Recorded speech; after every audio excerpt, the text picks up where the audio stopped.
Welcome back to IC on Filter TV. Today we are looking at a series of events that have left many Nigerians asking difficult questions about insecurity, accountability, governance, and political priorities. While most of the public debate on insecurity is focused on President Bola Ahmed Tinubu, something significant reportedly happened in the Senate that has received far-less attention. According to reports, Senator Oshiomhole raised a concern over how billions of naira allocated to security have been spent. He reportedly called for investigation into security expenditure and questioned circumstances surrounding security deployment in relation to kidnapping incidents. But what happened next? Report also indicates that the motion did not receive the support needed to move forward. And that raises an important question.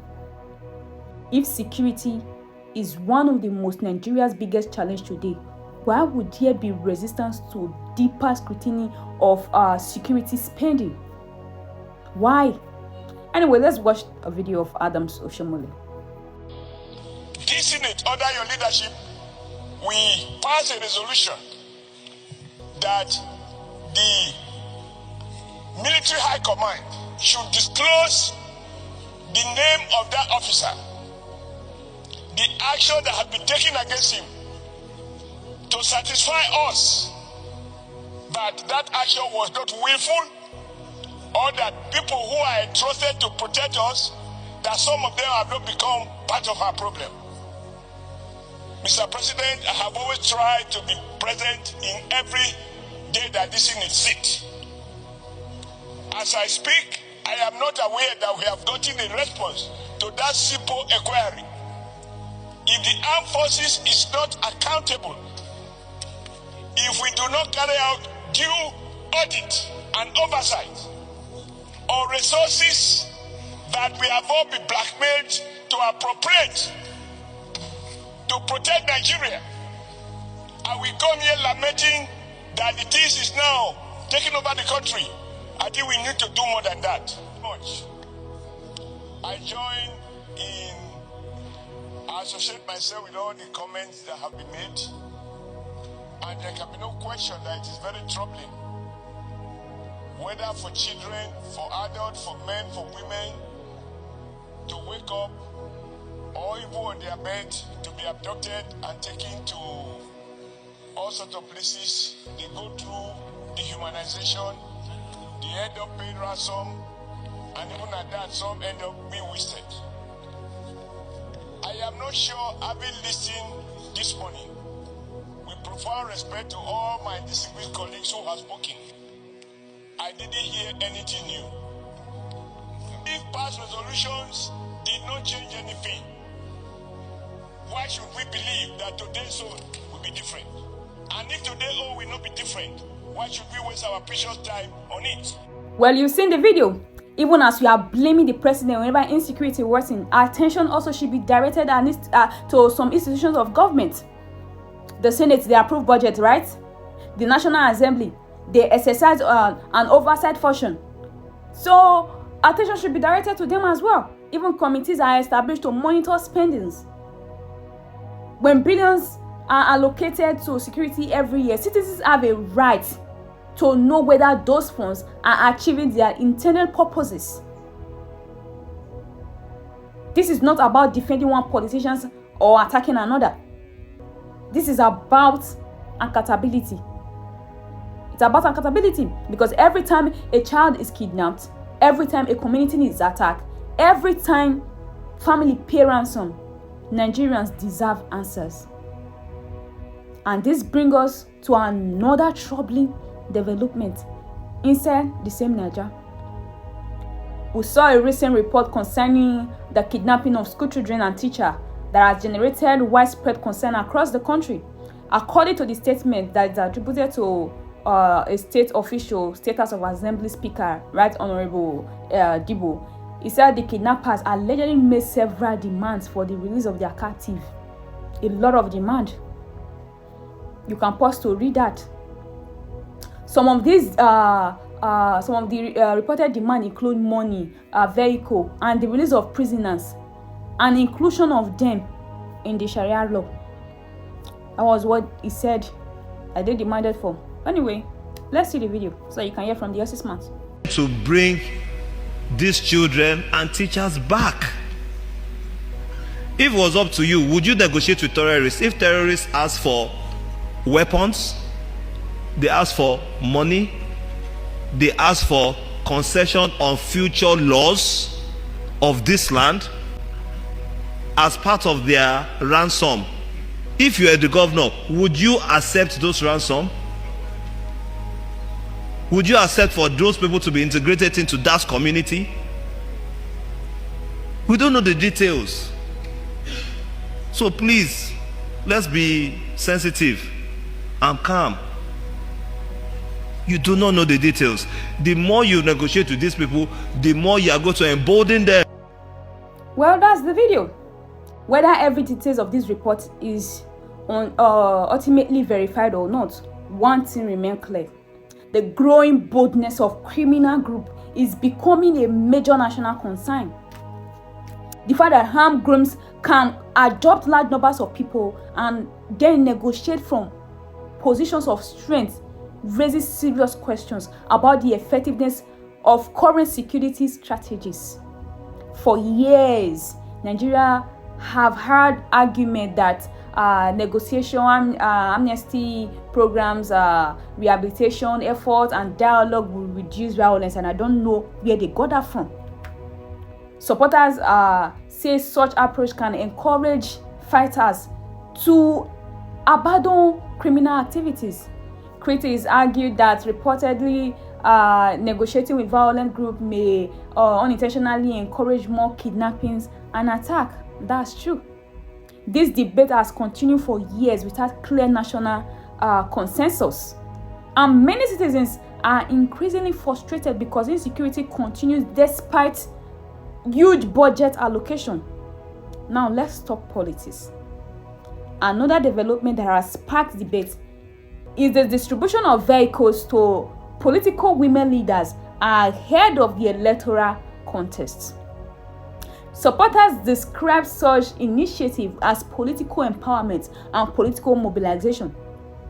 Critics, however, question the timing because everything happening right now is coming at the wrong time.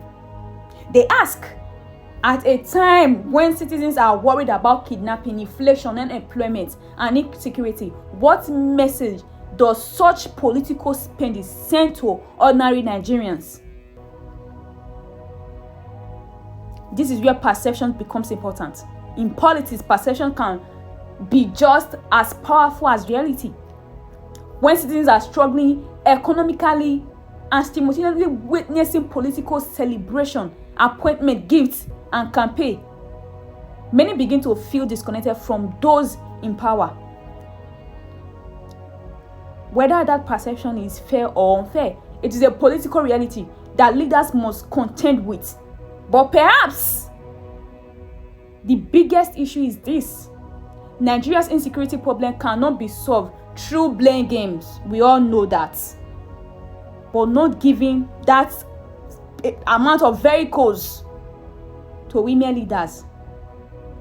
We know it cannot be solved by blaming only TINIBU. We know it cannot be solved by blaming only government. We know it cannot be solved by blaming only the military.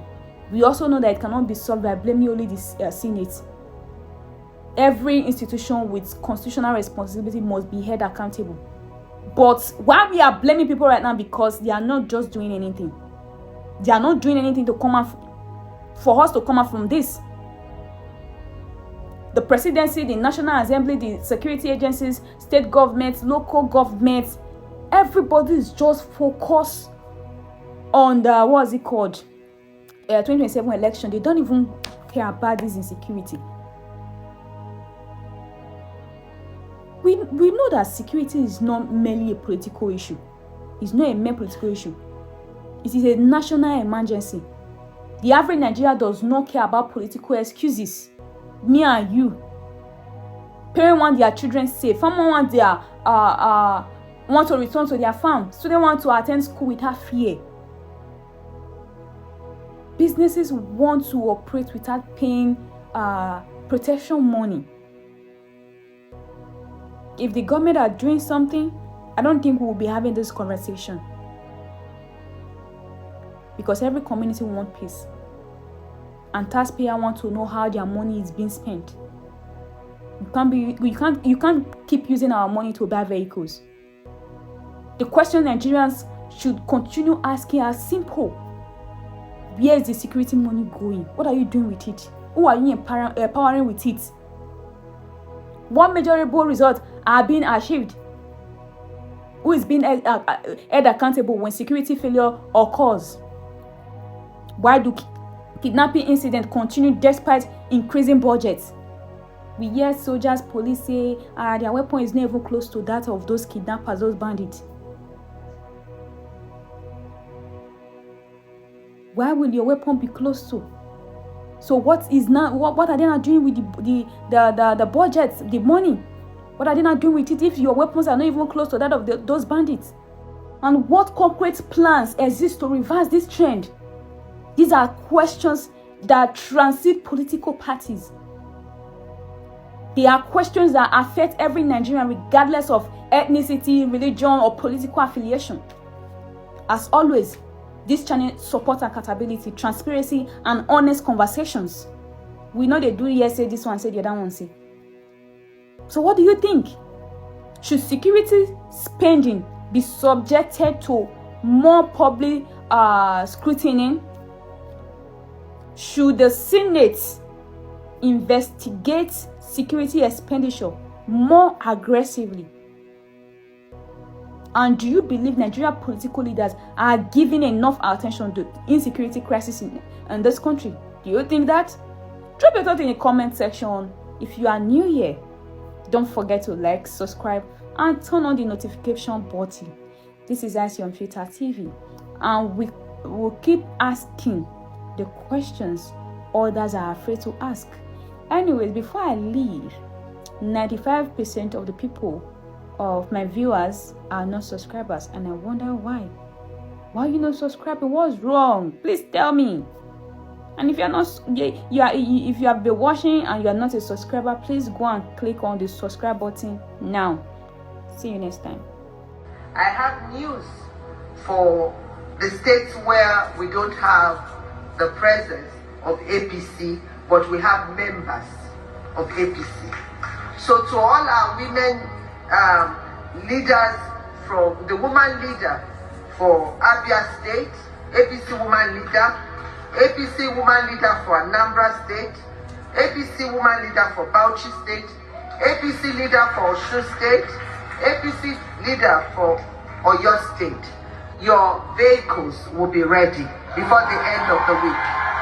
So I urge all our governors, can you imagine? This is how we want our women to be treated. The vehicles are your personal vehicles.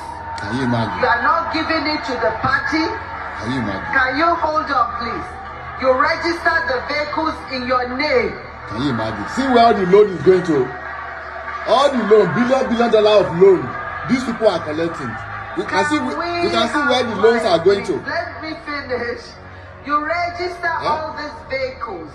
See where your loans. Name. See where your loans are going to. You have money to do that, which we won't talk about. Can you imagine? But register these vehicles in your name. And our beloved state governors, the APC governors, buy your women leaders vehicles. Can you imagine? We are not playing politics like before. Can you imagine? We are politicians, and people should see the value on us. So this is a blessed party, and we want Supreme Leader Ayatollah's wife is talking. So Supreme Leader Ayatollah of Bodilon wife.